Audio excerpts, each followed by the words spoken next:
नमस्कार दोस्तों। क्या राहुल गांधी आपके हैं और नरेंद्र मोदी उनके? क्या नरेंद्र मोदी मौत के सौदागर हैं? क्या नरेंद्र मोदी टुकड़े टुकड़े गैंग के मुखिया हैं? और क्या नरेंद्र मोदी ने इस देश में एंटी नेशनल गैंग की पूरी एक ऑर्गेनाइज्ड टीम बना रखी है? और क्या नरेंद्र मोदी अंबानी, अदानी जैसे अरबपतियों के विकास के लिए, बलात्कारियों के विश्वास के लिए और अडानी अंबानी के साथ के लिए काम कर रहे हैं?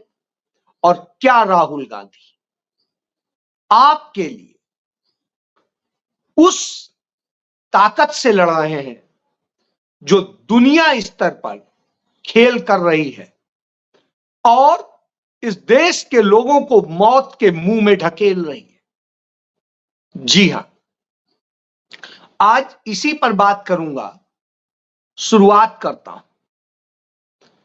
आज लगातार खबर आ रही है कि जो कोविशील्ड बनाने वाली कंपनी है, वो फार्मास्यूटिकल कंपनी जो दुनिया में एक बड़ी कंपनी के तौर पे देखी जाती है, एस्ट्राजेनिका, उसने ब्रिटेन की अदालत में आज स्वीकार कर लिया कि उसने कोविड-19 यानी कोरोना से लड़ने के लिए जो कोविशील्ड के नाम से टीका बनाया था, जिसका मालिक आदार पूनेवाला था, वह टीका बड़े भारी रोगों का कारण हो सकता है। उसके कारण थ्रोम्बोसाइटोपेनिया सिंड्रोम हो जाएगा, उसके कारण थ्रोम्बोसिस नामक बड़ा दुष्प्रभाव होगा और जिसके कारण इस देश के लोगों को और जिन जिन ने उस वैक्सीन को लगवाया है, उनके खून में थक्का जमेगा और उन्हें हार्ट अटैक हो सकता है, हार्ट फेल हो सकता है, हृदयगत से मौत हो सकती है। जी हां, यह अदालत में स्वीकार कर लिया गया। यह वही आधार पुणे वाला है जिसने नरेंद्र मोदी को एक दिन में 52 करोड़ दिए थे। 52 करोड़, 52 करोड़।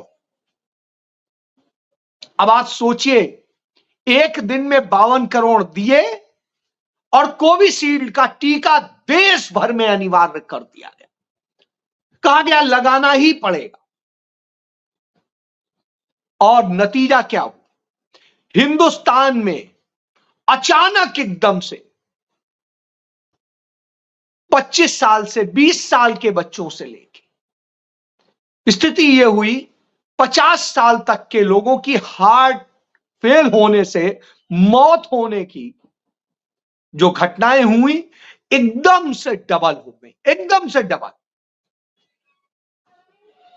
यदि 100 होती थी 200 हो गई, 200 होती थी 400 हो गई, 400 होती थी तो 800 हो गई। तो हार्ट अटैक से मौत अचानक से बढ़ गई। हार्ट अटैक से मौत बढ़ गई। इस देश के अंदर अचानक कुल जो मौत हो रही, उनमें 75% मौत हार्ट अटैक से होने लग गई। 75%। इतना बड़ा एकदम से परिवर्तन आया। आप सुनते होंगे, आपका आज ही मैं बताता हूं। मेरे एक मित्र थे चंडीगढ़ में, 56 साल के थे और मिस्टर सर्वजीत सिंह पंधेर बिल्कुल स्वस्थ होते थे और अचानक कल खबर आती है कि उनका निधन हो गया। इसी तरीके से मेरे एक और मित्र जिनकी उम्र 39 साल थी, अचानक एकदम से हार्ट अटैक होता है, उनकी डेथ हो जाती। ऐसी एक नहीं, एक मेरा, जब मैं संपादक था हिंदुस्तान का, तो मेरा एक ब्यूरो चीफ था हाथरस जिले का, रतन गुप्ता, वो अचानक होता है और मर जाता है। सिर्फ उसकी 35 साल उम्र होती। तो ये उदाहरण आपको दे रहा हूं। इस तरह की तमाम घटनाएं, हर किसी के कोई ना कोई जानने वाला अचानक एकदम से आती होगी खबर कि उसकी डेथ हो गई। सडन डेथ के केसेस इतने बढ़ गए।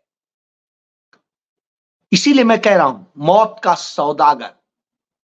क्यों हुआ ये?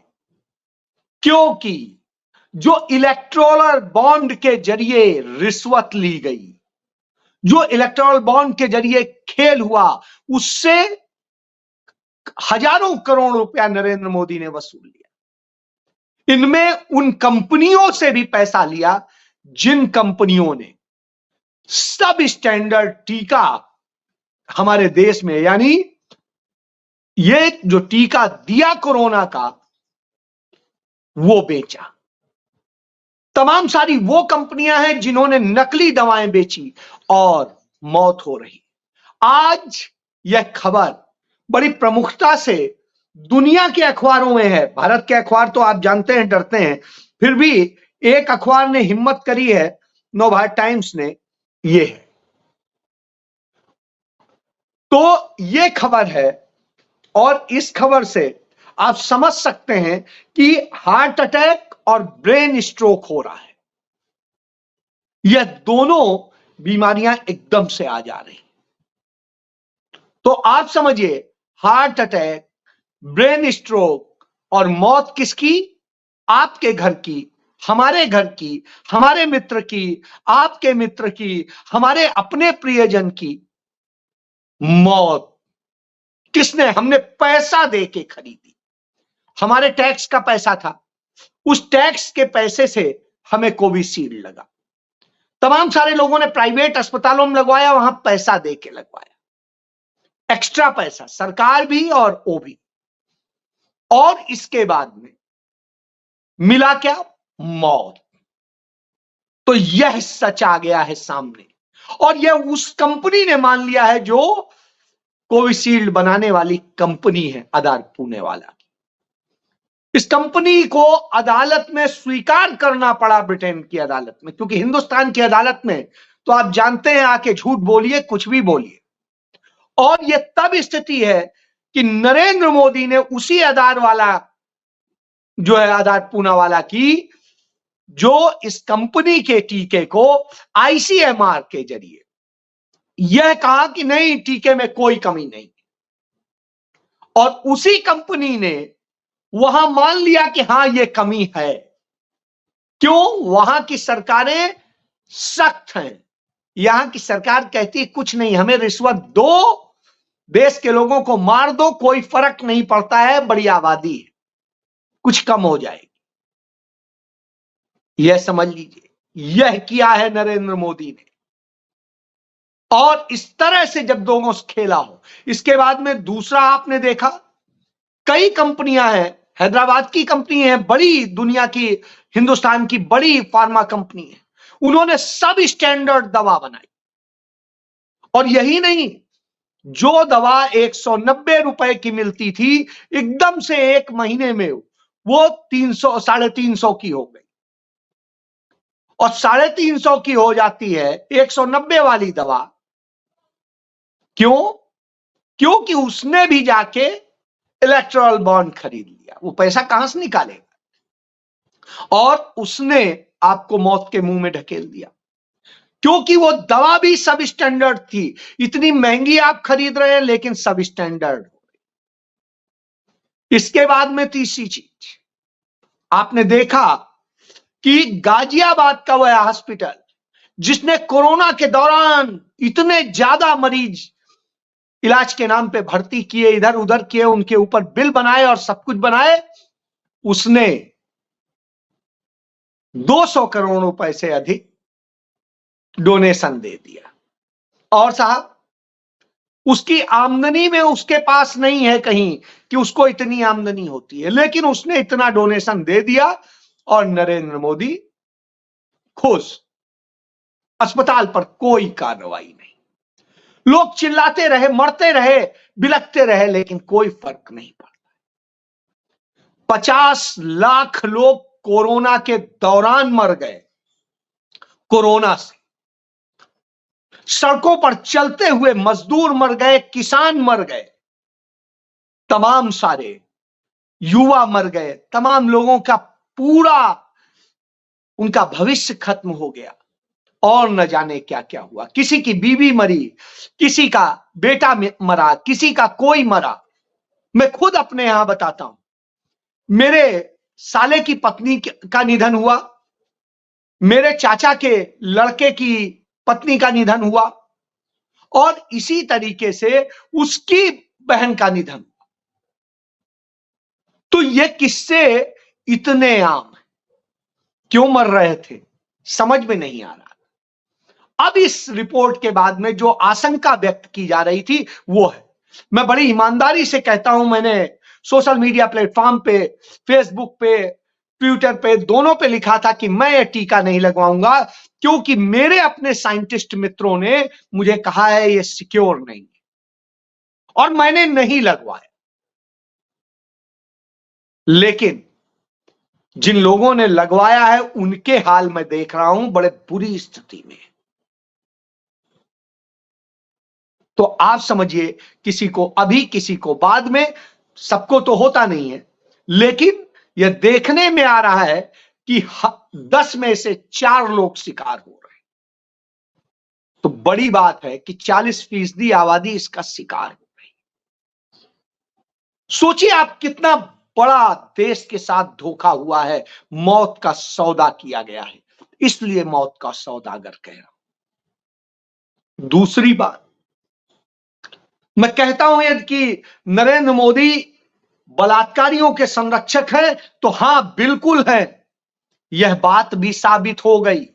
यह बार बार मैं कहता आ रहा हूं, साबित हो गई। प्रज्वला, जो प्रज्वल रवन्ना है कर्नाटक का, जिसने जिस तरीके से 3000 वीडियो उसके मिले हैं पेन ड्राइव में, कि वो किस तरह यौन शोषण कर रहा है, किस तरीके से लोगों को शिकार बना रहा है। और हालत ये है, इतनी बड़ी खबर ये आज तक के हिंदुस्तान के इतिहास की नहीं, दुनिया के इतिहास की सबसे बड़ी खबर है। दुनिया में आज तक कभी कोई एक भी केस ऐसा नहीं था। ये पहला केस है कि कोई एक व्यक्ति 3000 लड़कियों के साथ, महिलाओं के साथ, बच्चियों के साथ, बुजुर्ग महिलाओं के साथ इस तरह यौन शोषण कर रहा हो, और उनका यौन उत्पीड़न करने के बाद स्थिति यह है, उनके वीडियो फुटेज भी बनाता हो, उसको यह रोग हो, और इतने के बाद उसके लिए नरेंद्र मोदी कहते हैं कि इसको मजबूत करोगे तो आप मुझे मजबूत करोगे, इसे मजबूत करोगे तो ये होगा। यानी बलात्कारी को मजबूत करेंगे, यौन शोषक को मजबूत करेंगे, तब नरेंद्र मोदी मजबूत होंगे। हमने देखा है, तमाम बलात्कारी, गैंग रेप करने वाले, तमाम सारे ये लोग नरेंद्र मोदी के संरक्षण में, भारतीय जनता पार्टी के संरक्षण में पले, इसलिए यह स्थिति होती है। और इसलिए महिलाओं के लिए, बेटियों के लिए, लड़कियों के लिए नरेंद्र मोदी का शासन इतना बुरा हुआ कि हर रोज बेटियां हमारी शिकार हो रही हैं। हमने मणिपुर से लेकर तमाम घटनाएं देखी, मैं उनका जिक्र नहीं करूंगा, नरेंद्र मोदी के उस आंकड़े का जिक्र करूंगा जो वो आधिकारिक तौर पर देते हैं। उसके मुताबिक हर घंटे 4 लड़कियां बलात्कार का शिकार हो जाती हैं। हर घंटे 45 लड़कियां यौन शोषण का शिकार हो जाती हैं। 45 लड़कियां यौन शोषण का शिकार होती हैं, और 4 लड़कियां रेप का, गैंग रेप का शिकार हो जाती हैं। कल्पना करिए किस स्थिति का देश बना दिया है। जिस देश में देवी पूजी जाती थी, उस देश में आज उन्हें बलात्कार का माध्यम माना गया है, उन्हें खिलौना बना दिया गया है। लोगों की मौत से खेला जा रहा है, सब चीजों से खेला जा रहा है, और बलात्कारी फंड दे देते हैं और बहुत कुछ दे देते हैं। बस यौन शोषक सीटें जितवाने में मदद करा देते हैं, बस यह खेल है। और उसके बाद में तमाम लोगों को भगवा दिया जाता है। इस देश के साथ लूट करने वाले, इस देश को लूटने वाले सारे भ्रष्टाचारियों को, सारे ठगों को उनको देश से बाहर भागने की छूट दे दी जाती है। यह भी नरेंद्र मोदी के शासन में हुआ है। जब यह सब हुआ तब आप कहेंगे फिर, तब सवाल वहीं आके खड़ा होता है। भारतीय जनता पार्टी के राष्ट्रीय अध्यक्ष जेपी नड्डा कहते हैं, क्या राहुल गांधी यदि प्रधानमंत्री बने तो क्या वो इस देश के लोगों को एक कोरोना का टीका लगवा पाएंगे? क्या वो दुनिया में भारत को मजबूत कर पाएंगे? बिल्कुल आपकी तरह वाला वो टीका नहीं लगवाएंगे, वो आपकी तरह वाला झूठा नहीं कराएंगे। आप टुकड़े टुकड़े गैंग हैं। यह बात भी साबित होती है कि आपने जिस तरीके से देश के तमाम हिस्सों को तोड़ा है, समाज को तोड़ा है, जातियों को तोड़ा है, जिस तरीके से देश के तमाम राज्यों को राज्यों में लड़वाया है, तमाम राज्य एक दूसरे की पुलिस एक दूसरे के खिलाफ एक्शन लेती है, गोलियां चलाती है, यह तक आपने हालत की है। समाज को जैसे जैसे तोड़ा है, कहीं हिंदू मुस्लिम के नाम पे, कहीं किसी जाति के नाम पे, कहीं किसी नाम पे, वह भी हुआ है। तो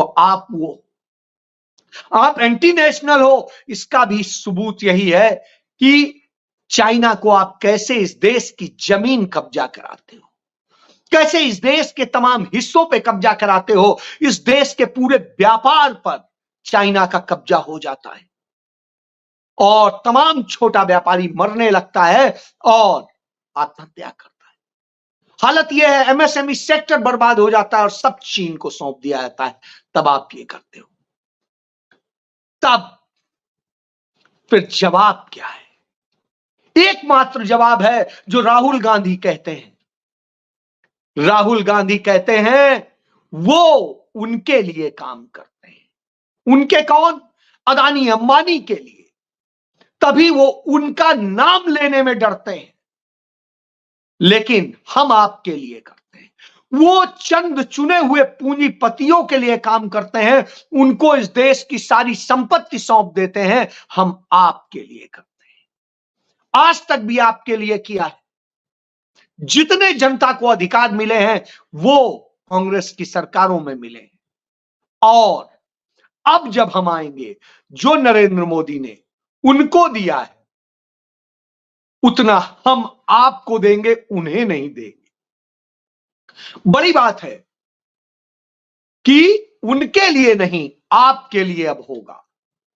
यह है, इसलिए जब जेपी नड्डा पूछते हैं कि कौन प्रधानमंत्री बनेगा, प्रधानमंत्री का चेहरा कौन है, तो स्वाभाविक सी बात है, खुद ही जवाब दे देते हैं। क्या राहुल गांधी बनेंगे? बिल्कुल राहुल गांधी बनेंगे, क्योंकि राहुल गांधी इस देश की नब्ज को समझ चुके हैं। देश के हर व्यक्ति के पास जाकर के उसके दर्द को समझ चुके हैं। उनके बीच पैदल पैदल चले हैं, उनके बीच चले हैं, उनसे बातें की हैं, उनसे समझा है, घर को भी समझा है, उनके बच्चों की पढ़ाई को भी समझा है, युवाओं के नौकरी को भी समझा है, महिलाओं के दर्द को भी समझा है, किसानों के दर्द को भी समझा है, कामगारों के दर्द को भी समझा है, और समझा है इस देश के समाज के जो आपने टुकड़े किए हैं, देश के टुकड़े किए हैं, उसे जोड़ने का काम किया है।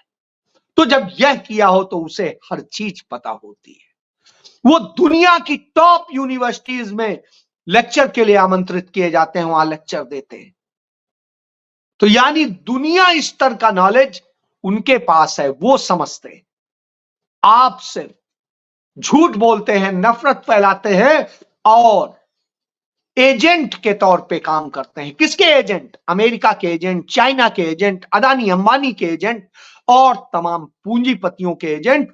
उनके आप गुलाम बन के काम करते हैं, जो इलेक्टोरल बॉन्ड खरीदते हैं और तरह से आपको पैसा देते हैं, अपने जहाज देते हैं, अपनी और सुविधाएं देते हैं।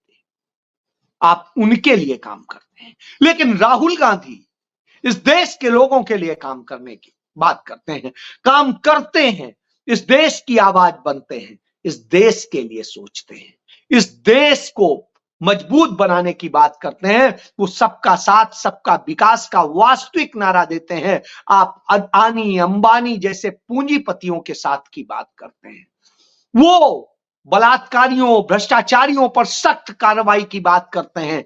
आप चुन चुन के पिक एंड चूज पर काम करने की बात करते हैं। आप बलात्कारियों को संरक्षण देते हैं। आप भ्रष्टाचार के जिन पर आरोप भी लगाते हैं, उन्हीं को यदि अपने पास बुला लेते हैं तो साहब पाक साफ बता देते हैं। यह अंतर है। इसलिए आप मौत के सौदागर हैं और वो इस देश के लिए अमृत का सौदागर। तो वास्तव में राहुल गांधी इस देश की तकदीर बन चुके हैं। यह अंतर है आप में और उनमें। अब यह फैसला इस देश की जनता को करना है कि उसे मौत के सौदागरों के साथ खड़ा होना है, बलात्कारियों के संरक्षक के साथ खड़ा होना है, या इस देश के जननायक के साथ खड़ा होना है। जनता के लिए सोचने वाले, करने वाले राहुल गांधी के साथ खड़ा होना है। अपनी बेटियों की आबरू लूटने वाले के साथ खड़ा होना है, या खड़ा होना है उनकी आबरू बचा के उन्हें सशक्त बनाने वाले के साथ। तुम आपके बेटों को, बच्चों को, सबको नौकरी और रोजगार देने वालों के साथ खड़ा होना है, या रोजगार खत्म करने वाले मोदी के साथ। फैसला आपको करना है। जय